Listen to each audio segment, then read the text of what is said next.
Ovo je odraz stanja u Hrvatskoj.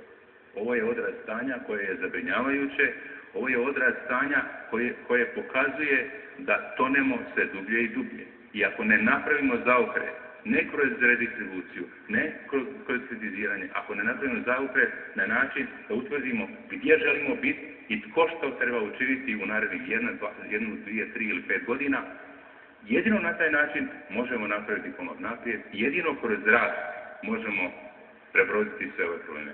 Područja koja najviše pridonose lošem rezultatu na ljestvici konkurentnosti jesu teret javne uprave, odnos radnika i poslodavaca, davanja za poljoprivredu i porezni sustav sa ogromnim nametima. Dakle, ništa novo, ništa nepoznato. Problemi hrvatskog gospodarstva davno su detektirani, no eklatantni primjer kako se politika prema njima odnosi jest vladin program gospodarskog oporavka.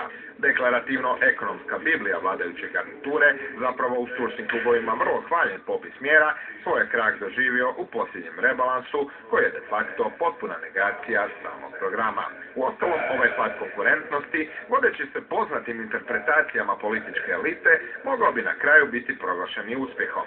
Jer eto, pali smo samo za 5 mjesta, puno manje nego 2009. kada smo na ljestvici potonuli za čak 11 mjesta. Ekonomski analitičari, naravno, ne misle tako. Hrvatska se nije ni u čem bitno promijenila. Ni u pogledu napretka, pa ni u pogledu onoga što se zove regresija.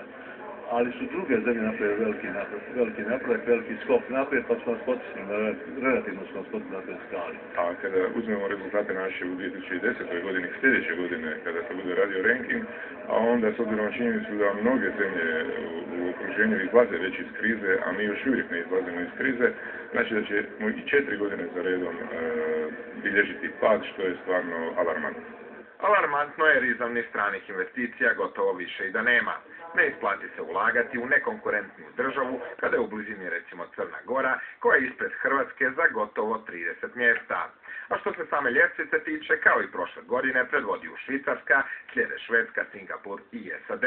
Najnekonkurentnija država pak jest Čad.